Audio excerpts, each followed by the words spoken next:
estejam sobre as vossas vidas, enche o vosso coração de paz, de alegria, com a certeza de que o Deus soberano está no controle de todas as coisas. Descansemos nele e em suas promessas. Amém. Quero convidá-los a abrir a Santa Escritura, dando continuidade à pregação expositiva e sequencial na carta do apóstolo Paulo aos Gálatas, capítulo 6, versículo 6. Gálatas, capítulo 6, versículo 6.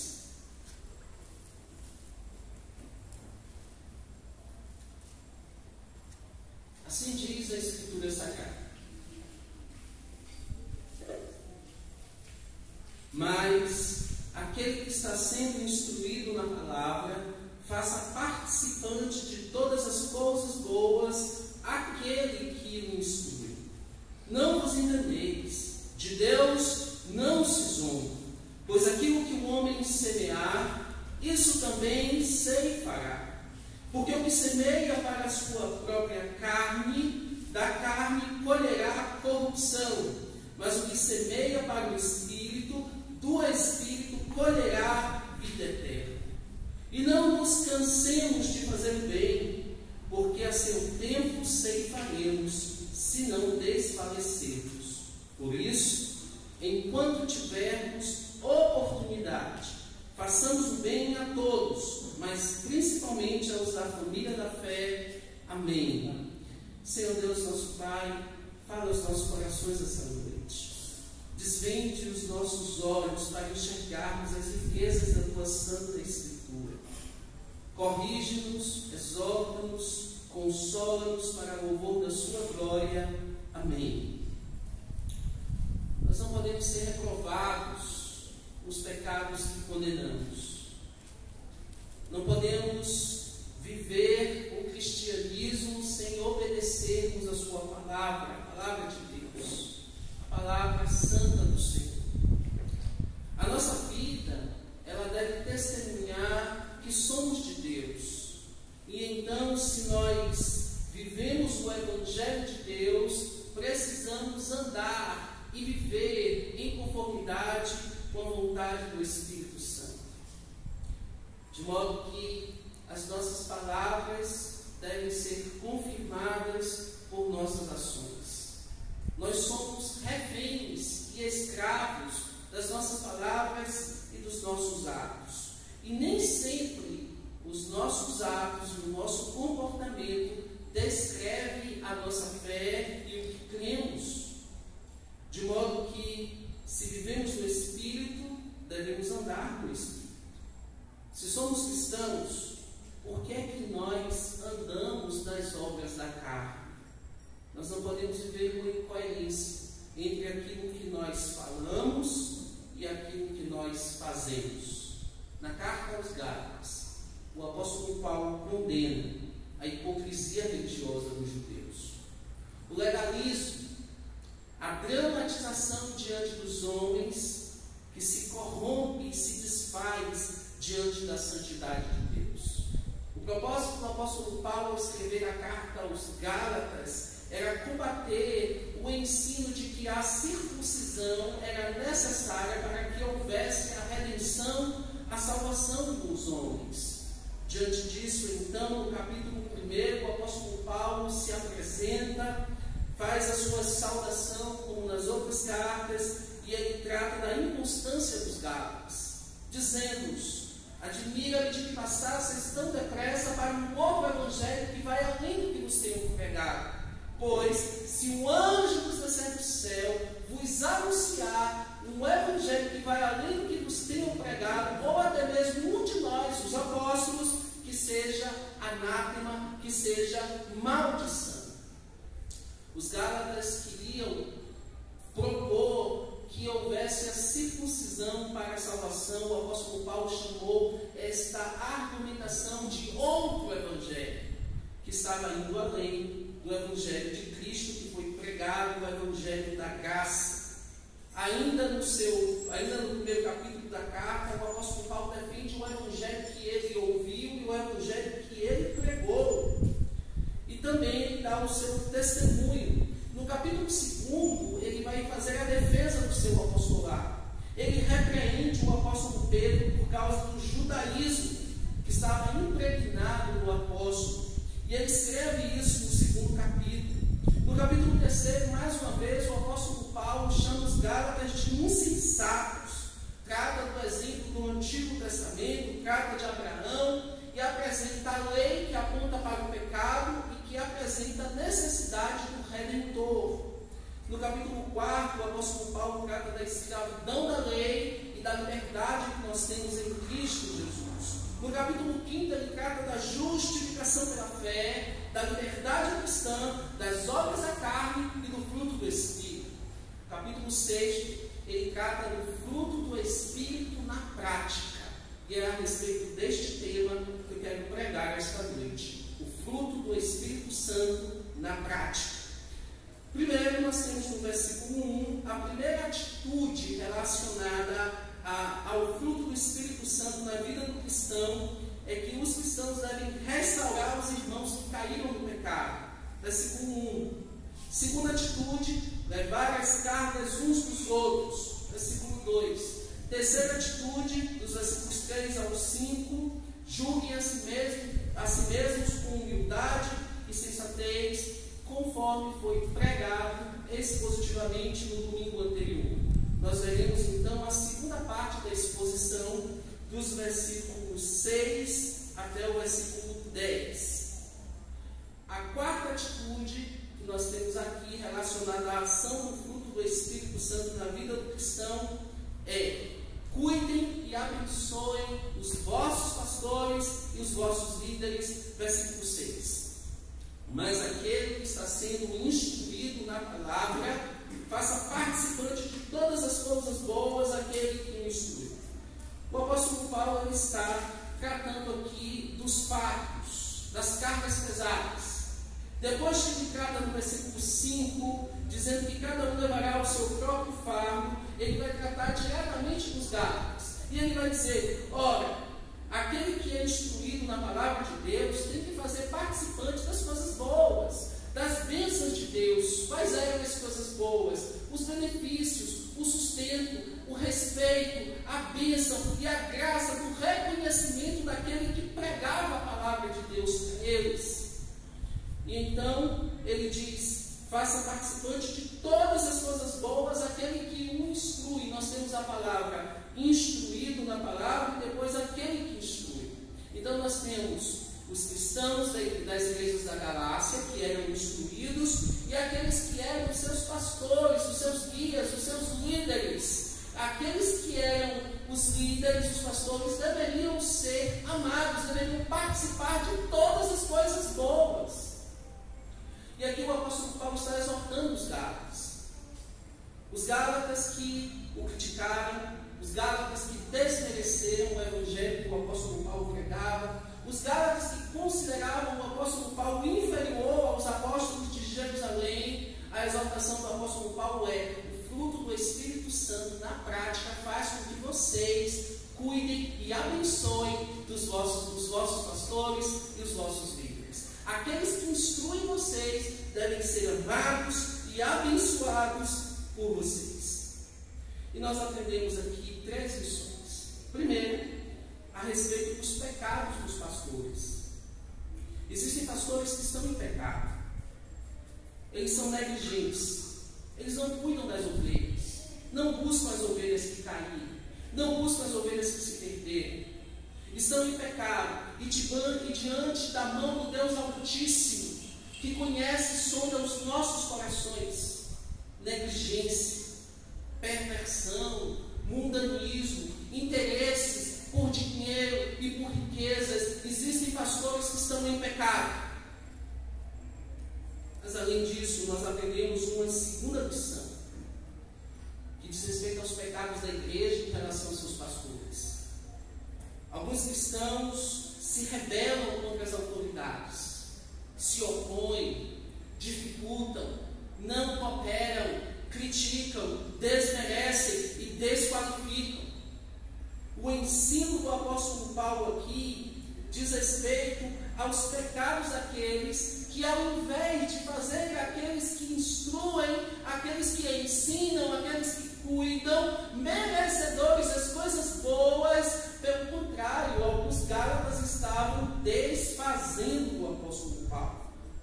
desqualificando o apóstolo Paulo, ao invés de fazer as coisas boas. Então nós temos 3 pecados relacionados aos pastores: a negligência, os interesses e a vaidade.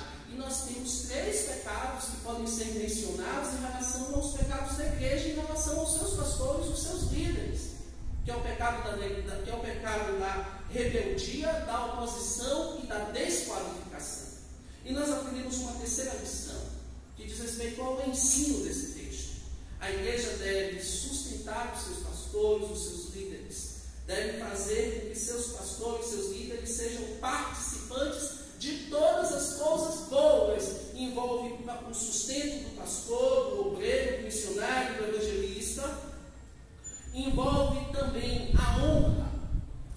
Os líderes da igreja devem ser honrados e respeitados pela igreja. Envolve também a cooperação. Os cristãos devem cooperar com a liderança da igreja para que os líderes não trabalhem gemendo, como Paulo disse aos Tessalonicenses. E por fim, os cristãos da igreja devem amar os seus líderes. Então nós aprendemos a primeira atitude relacionada ao fruto do Espírito Santo na prática: restaurar os irmãos que caíram no pecado. Segunda atitude: levar as cargas uns dos outros. Terceira atitude: julgar a si mesmos com humildade e sensatez. Quarta atitude: cuidar e abençoar os pastores e os líderes. Quinta atitude: não zombar de Deus. Versículo 7. Não vos enganeis, de Deus não se zomba. E existem 3 formas de engano. A primeira é quando nós achamos que enganamos a nós mesmos, quando temos consciência do que fazemos. Eu e vocês, nós sabemos aquilo que pensamos, nós falamos aquilo que pensamos, nós conhecemos os nossos atos, nós sabemos o que fazemos quando ninguém está olhando, nós sabemos o que fazemos em secreto e o que demonstramos em público. Nós não podemos enganar a nós mesmos. Nós não podemos ser uma coisa na igreja e outra coisa dentro de casa. Não podemos ser um cristão no domingo e um ímpio na segunda. Não podemos ser servos de Deus no domingo e cooperadores do diabo na segunda. Nós não podemos ter 2 vidas se Deus nos chamou para que vivamos no Espírito. A exortação desse texto aqui é: não zombe de Deus. De Deus ninguém pode zombar, pelo menos por algumas razões. A primeira é que Deus é onipotente, Ele tem todo o poder, inclusive poder para nos destruir. É por isso que a Escritura Sagrada diz: horrível coisa é cair nas mãos do Deus vivo.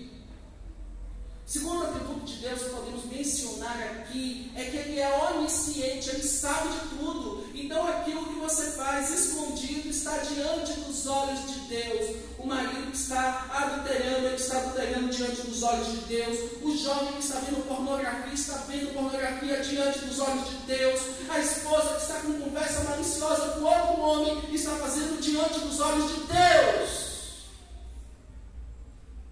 Aquilo que você esconde no seu celular diante dos homens não pode ser escondido diante dos olhos de Deus. De Deus não se zomba.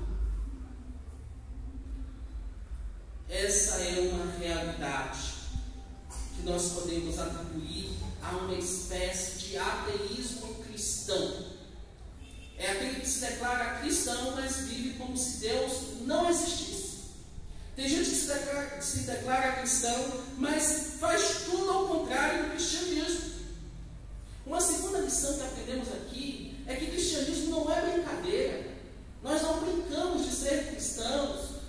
Não podemos brincar com as coisas santas de Deus, porque não podemos enganar a Deus. Então nós não podemos enganar a nós mesmos. E a segunda verdade é que nós não enganamos a Deus. Nós não podemos enganar a Deus. De Deus ninguém zomba.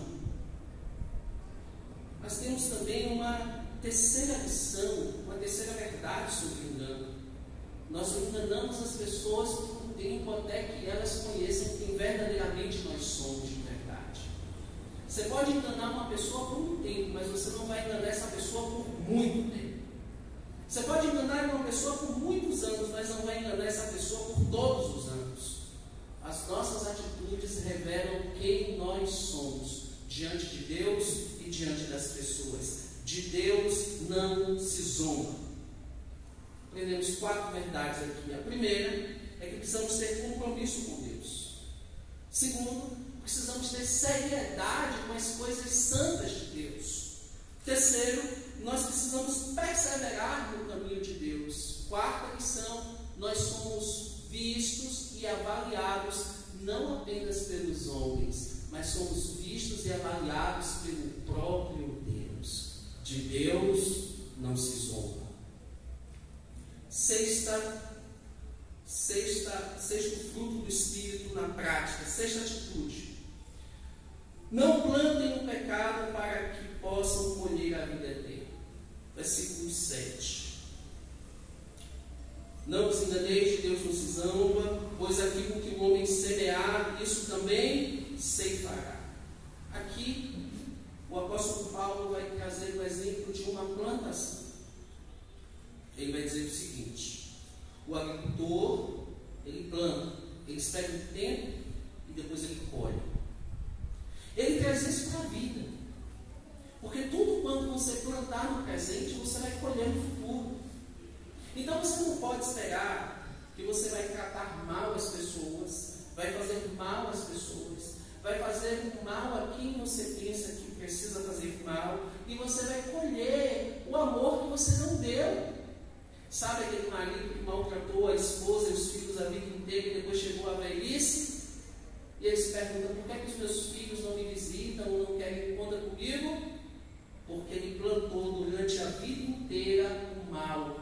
Aquilo que você planta no passado, você vai colher no futuro.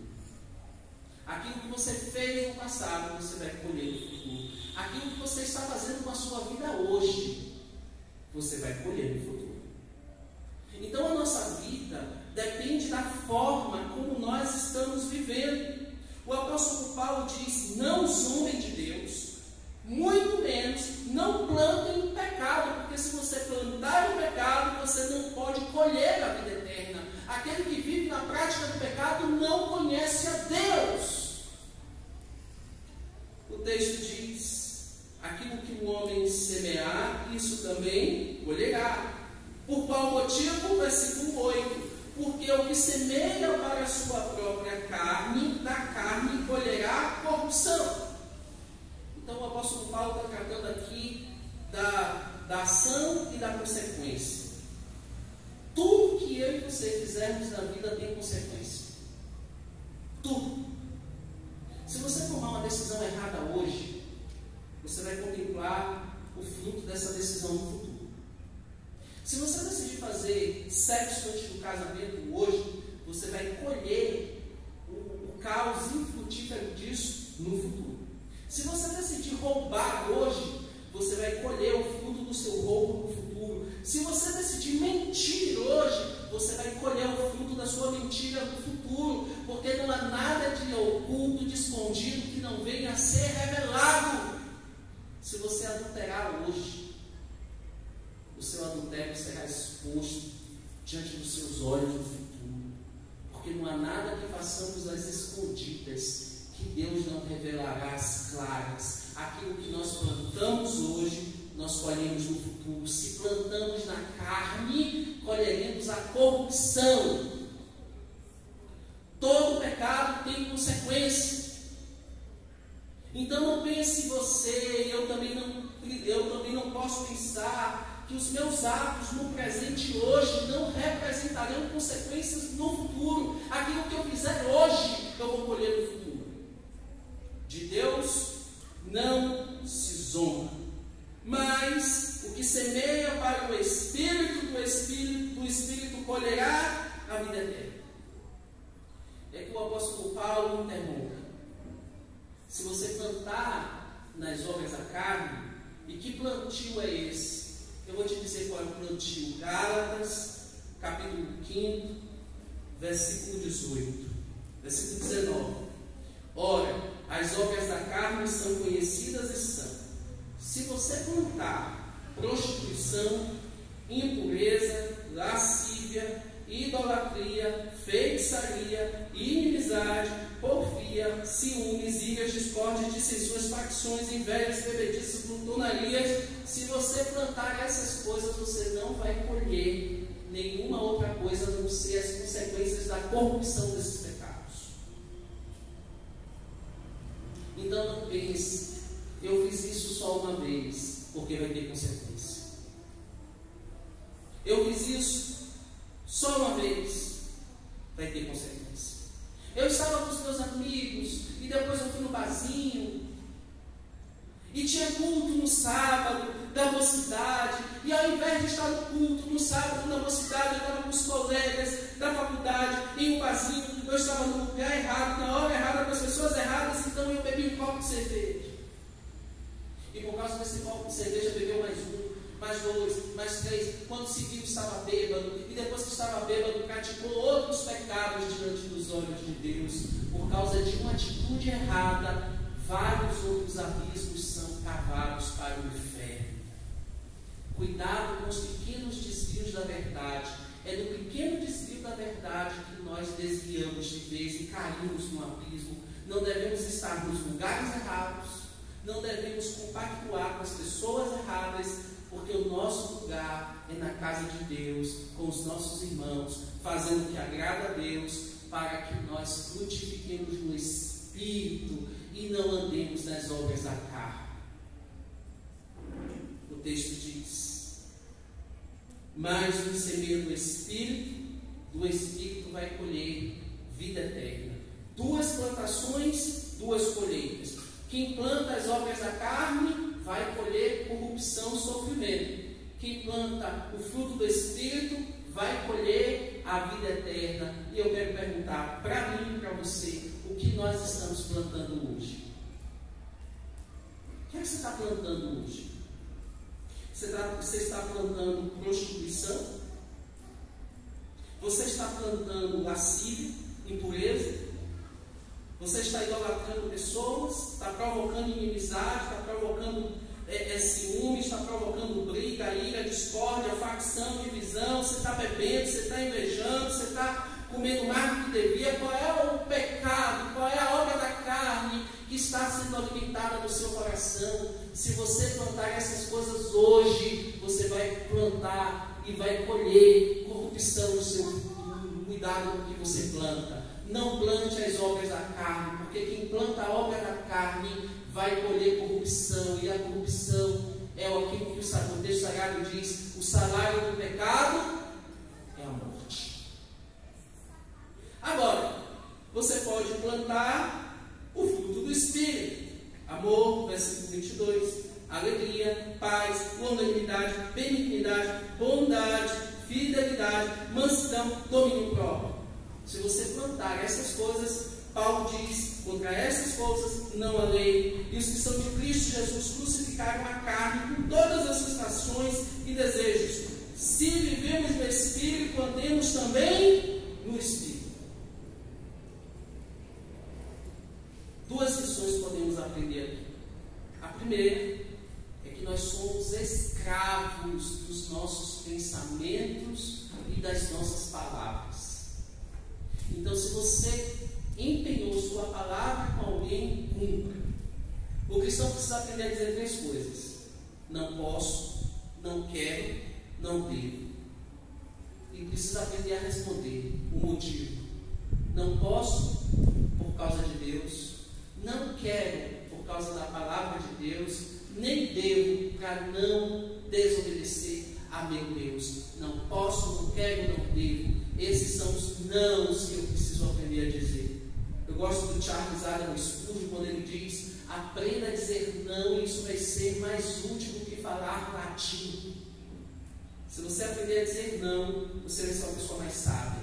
Diga não ao pecado, diga não àquilo que Deus odeia, diga não aos encontros e aos lugares que você não deve ir, diga não a toda forma de pecado. A segunda lição que nós podemos aprender aqui é que nós somos reféns dos nossos comportamentos. Cuidado com a forma que você se comporta. Nosso comportamento determina, declara aquilo que eu penso, aquilo que eu sou, aquilo que eu creio. Como é que eu posso dizer que sou cristão e devo viver e andar de acordo com o fruto do Espírito, mas eu me comporto como aquele que anda nas obras da carne? Então, como é que eu digo que sou cristão e vivo irado quando a ira é uma obra da carne?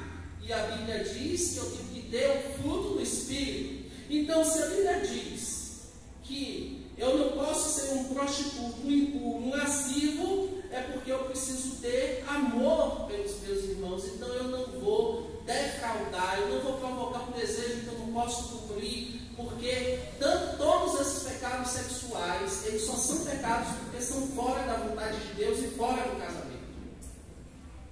Ou ele é antes ou ele é depois do casamento.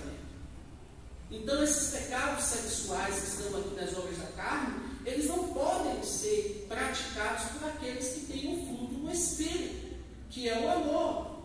Agora veja só, é uma obra da carne, a inimizade, o ciúme, a ira, a discórdia. Como é que eu digo que eu ando no Espírito, que eu vivo no Espírito, se eu vivo irado, se eu provoco ira, se eu provoco discórdia, se eu faço facção, se eu sou uma pessoa invejosa? Então não posso dizer que sou cristão se eu ando nas obras da carne. Essas obras da carne, elas devem ser crucificadas. Então, duas lições: somos escravos dos pensamentos e palavras. E a segunda lição: somos reféns, escravos dos nossos comportamentos. E a última ação do fruto do Espírito Santo na prática em nossa vida: não cansem de fazer o bem. Versículo 9: e não nos cansemos de fazer o bem, porque a seu tempo ceifaremos. Mais uma vez, a questão da colheita. Aqui nós aprendemos que é uma ordem de Deus que façamos o bem. Não é negociável. O cristão deve praticar o que é bom. A bondade é a ação do Espírito Santo em nossa vida. Se o Espírito Santo nos transformou, nós somos pessoas boas, não somos pessoas ruins. Não somos pessoas ingratas, somos pessoas que aprenderam o sentido da palavra gratidão. E a bondade aqui é uma palavra sinônima da palavra gratidão. Você já percebeu como em todas as cartas do Novo Testamento o apóstolo Paulo faz ações de graças, ele agradece a Deus pelos cristãos, inclusive pelos cristãos que davam trabalho a ele, pelos cristãos, pelas igrejas que davam trabalho a ele. Ele apresentava a Deus ações de graças. Então o apóstolo Paulo aqui, ele está dizendo: olha, não se canse de fazer o bem. E essa é a exortação do apóstolo Paulo, nos ensina 4 lições. A primeira é que podemos ficar cansados de fazer o bem. O verbo usado pelo apóstolo Paulo aqui implica numa verdade. Tem momentos que eu fico cansado de ajudar as outras pessoas. A ordem dele é: não fique cansado, ajude. Então nós vivemos naquele tempo em que ou cremos em tudo do cristianismo ou cremos apenas na parte que queremos. Então o que foi que Jesus trouxe à realidade do mundo grego e do mundo romano? O Senhor Jesus Cristo disse assim: ame os seus inimigos e ore pelos que vos perseguem.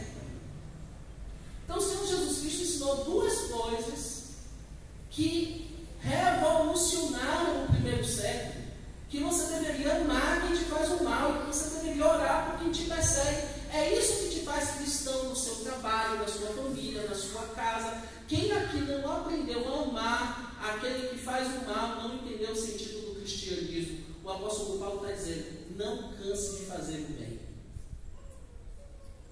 A segunda lição é o desânimo. Tem momentos que ficamos desanimados para fazer o bem.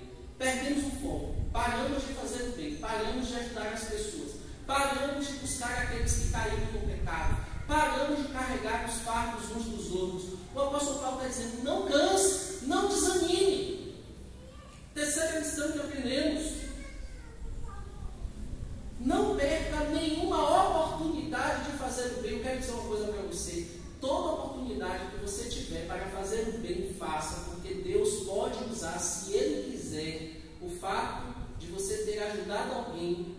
o Evangelho seja testificado na vida daquela pessoa. Às vezes Deus te colocou em determinado lugar, com determinadas pessoas, para que você possa abençoar essas pessoas. Quem são essas pessoas que Deus colocou na sua frente, no seu trabalho, na sua escola, na sua faculdade, para que você possa fazer o bem por essa pessoa, e a maior coisa que você pode fazer por ela é pregar o Evangelho? Quem é essa pessoa que Deus colocou ao seu lado para que você possa trazer a maior bondade que poderia existir na vida dela, que é Jesus? Quem é essa pessoa? Quem é? E a última lição que aprendemos sobre não se cansar de fazer o bem é o pecado da frieza espiritual. Quantas vezes ficamos frios espiritualmente? Frios. E não ajudamos as pessoas porque não queremos ajudar ninguém. E se você não quer ajudar as pessoas, se você não tem amor pelas pessoas, você está na UTI espiritual. Se você não tem motivação nenhuma de ajudar as pessoas, tem alguma coisa errada com você, com a sua fé, com o seu cristianismo, com a sua crença. Que religião é essa? Tiago, irmão de Jesus, escreve assim: eu quero ver a sua fé em obras. Ninguém aqui é salvo por causa das obras, mas aqueles que são salvos devem demonstrar, devem praticar as boas obras. Então nós temos a explicação do apóstolo Paulo: porque a seu tempo ceifaremos. A expressão "a seu tempo" aqui demonstra que nem sempre você vai colher bons resultados quando você plantar a bondade. Às vezes você faz um bem para uma pessoa e você não vai colher dela, você vai colher de outra pessoa. Às vezes você dedica tempo e ajuda uma pessoa, investe na vida da pessoa, cuida dela, demonstra amor, demonstra carinho, estende a mão, cuida dela, faz tudo o que você podia fazer pela vida dessa pessoa e você não vê resultado nenhum. O apóstolo Paulo está dizendo aqui: faça o bem, não se canse de fazer o bem, porque no seu tempo, ou seja, no tempo que você não conhece, você vai colher essa bondade. E é interessante que o verbo aqui está na voz passiva. Isso quer dizer que quem vai ser abençoado é aquele que ajuda, não é aquele que é ajudado. Em outras palavras, você é abençoado por Deus quando você abençoa outras pessoas. Então, quando você está fazendo bem por alguém, você não está fazendo por essa pessoa, você está fazendo por si mesmo. Não se canse de fazer o bem. Se não desfalecermos, e a expressão desfalecer aqui é perder as forças, e não nos cansemos de fazer o bem, senão nós podemos, porque a seu tempo nós ceifaremos, para que nós não possamos perder as forças. Versículo 10: por isso, enquanto tivermos oportunidade, e aqui o apóstolo Paulo usa uma expressão temporal, enquanto tivermos, e aqui está no presente contínuo, é diferente. Uma ação no presente contínuo é em toda circunstância, em todo momento. Se você teve a oportunidade, faça o bem. Em outras palavras, pregue o Evangelho, trocando em miúdos, viva o Evangelho, porque o verdadeiro Evangelho traz Cristo às pessoas e também abençoa a vida delas. Façamos o bem a todos, mas principalmente aos da família da fé. Então, o que nós aprendemos aqui? Nós aprendemos que devemos fazer o bem em todo o tempo, para todas as pessoas, priorizando os nossos irmãos da fé. Você tem cuidado dos seus irmãos da fé? Se você não tem cuidado deles, é tempo de você aprender a olhar para eles. Se você não tem cuidado das pessoas que estão ao seu redor, é tempo de você olhar para as pessoas que estão ao seu redor. É uma vergonha quando eu não sei o problema dos meus irmãos. É uma tristeza quando eu não sei quando os meus irmãos estão sofrendo. É uma grande angústia, uma vergonha para o Evangelho, quando um cristão não sabe a dor de outro cristão. Você sabe a dor dos seus irmãos na sua igreja? Se você não sabe, procure saber. Se você não conhece as dores e as lutas de seus irmãos, procure conhecer. Não para falar delas, mas para estender as mãos e abençoar e ajudar. Na igreja não deve haver ninguém necessitado, não deve haver nenhum necessitado, porque a igreja do Senhor deve cuidar uns dos outros. É isso que o apóstolo Paulo está ensinando aqui, priorizar aos da família da fé, ou seja, os seus irmãos da sua igreja. Então nós aprendemos aqui 7 atitudes relacionadas ao fruto do Espírito Santo na prática. Primeiro, restaurem os irmãos que caíram no pecado. Segunda, levem as cargas uns dos outros. Terceira, cuidem e abençoem os vossos pastores e líderes. Quarta, não zombem de Deus. Quinta, não plantem o pecado para que possam colher a vida eterna. E sexta, não se cansem de fazer o bem. Eu quero concluir essa pregação com essas aplicações, dizendo-nos: é tempo de nós nos arrependermos, de não andarmos no Espírito e de não vivermos no Espírito. Quando foi que você se perdeu?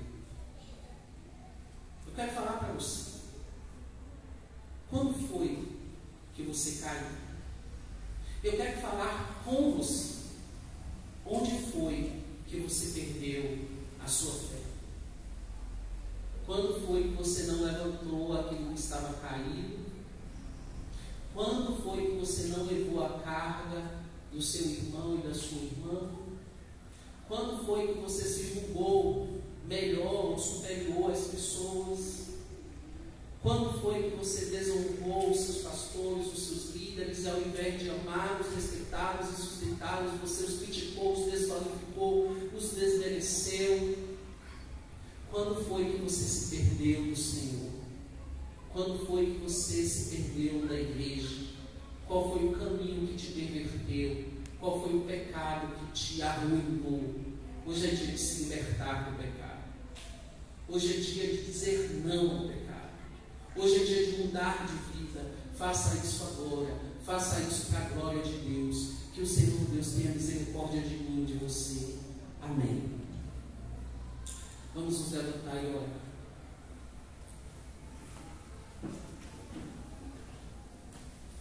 Senhor Deus, nosso Pai, bendito seja o teu nome. Muito obrigado pela tua santa e gloriosa palavra. Que o Senhor Deus tenha misericórdia de nós e nos ajude. Que o Senhor Deus coloque a tua presença e o teu fruto do Espírito em nossas vidas. Que o teu nome seja honrado e glorificado acima de todas as coisas. Que possamos viver em santidade, retidão e justiça. Que os nossos atos resplandeçam a tua vontade, a tua palavra e a tua presença. Muda as nossas vidas. Nós nos arrependemos dos nossos pecados. Mude a nossa história, Senhor Deus, para a honra e glória do teu santo e precioso nome. Amém.